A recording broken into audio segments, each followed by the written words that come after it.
ये जो आज हम टूटे हुए पत्थर और खामोश दीवारें देख रहे हैं, ये सिर्फ एक खंडहर नहीं है, यह था नालंदा।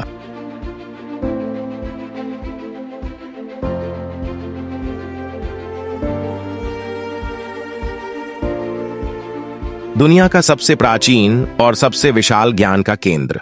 कल्पना कीजिए, जब यहां सुबह की पहली किरणें गिरती थीं, तो यह स्थान जीवित हो उठता था। विद्यार्थियों के कदमों की आहट से, हस्तलिखित ग्रंथों के पलटते पन्नों से और सीखने की अतिरिक्त जिज्ञासा से। 5वीं शताब्दी में जब दुनिया के कई हिस्से अज्ञान के अंधकार में डूबे हुए थे, तब नालंदा ज्ञान की रोशनी बन चुका था। यह कोई साधारण शिक्षालय नहीं था, बल्कि एक पूर्ण आवासीय विश्वविद्यालय था, जहां 10,000 से अधिक विद्यार्थी और 2,000 से अधिक आचार्य एक ही उद्देश्य से जुड़े थे: सीखना, सिखाना और सत्य की खोज करना।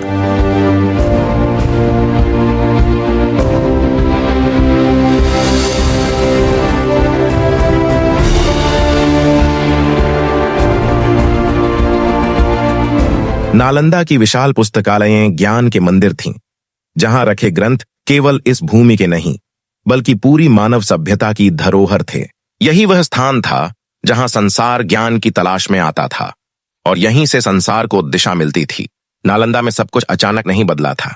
बदलाव की शुरुआत बहुत धीमी और लगभग अदृश्य थी। हवा में एक अनजाना सा डर था, जैसे दीवारें भी कुछ आने वाले संकट को महसूस कर रही हों। पहले बस फुसफुसाहटें थीं, दूर कहीं किसी आक्रमण की खबर, जिसे बहुतों ने अनसुना कर दिया। आचार्यों की बैठकों में अब ज्ञान से ज्यादा चिंता थी, और विद्यार्थियों के चेहरों पर प्रश्न, क्या ज्ञान भी जोखिम में पड़ सकता है? पुस्तकालयों के भारी दरवाजे सावधानी से बंद किए जा रहे थे। अब वह डर, जो अब तक केवल आभास था, सामने आ चुका था।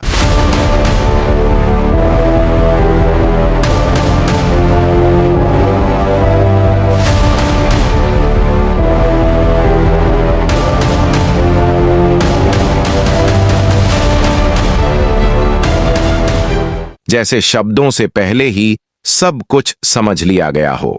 फिर वह क्षण आया जब भारी द्वार टूटे और शस्त्रों की आहट ने ज्ञान की शांति को चीर दिया। गलियारों में अब कदम नहीं, भगदड़ थी। हाथों में ग्रंथ थे, पर मन में केवल उन्हें बचाने की एक आखिरी कोशिश। तलवारें उस स्थान में प्रवेश कर चुकी थीं जहां कभी केवल विचारों की टकराहट होती थी। और फिर आग जलाई गई। पहले एक छोटी सी लौ, फिर दूसरी, और देखते ही देखते पुस्तकालयों की दीवारें धुएं से भर गईं।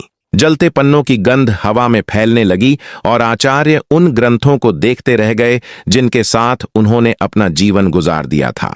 रात उतरते ही नालंदा आग की रोशनी में नहाया हुआ दिखाई देने लगा, जैसे सदियों का ज्ञान एक ही क्षण में राख बन रहा हो। वह केवल इमारतों का विनाश नहीं था, वह इतिहास, विज्ञान और मानव सभ्यता की स्मृति का जलना था। आग अब केवल एक घटना नहीं रही थी, वह दिनों और रातों तक जलती रही।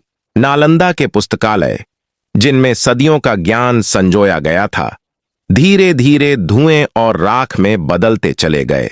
लकड़ी की छतें ढह गईं, स्तंभ झुलस गए, और शब्द जो कभी विचार थे, धूल बनकर हवा में घुलने लगे। प्रांगण खाली हो चुके थे, उन्हें बचाने वाला कोई नहीं बचा था। दूर तक उठता धुआं जैसे पूरी दुनिया को यह संकेत दे रहा था कि मानव सभ्यता ने कुछ अनमोल खो दिया है।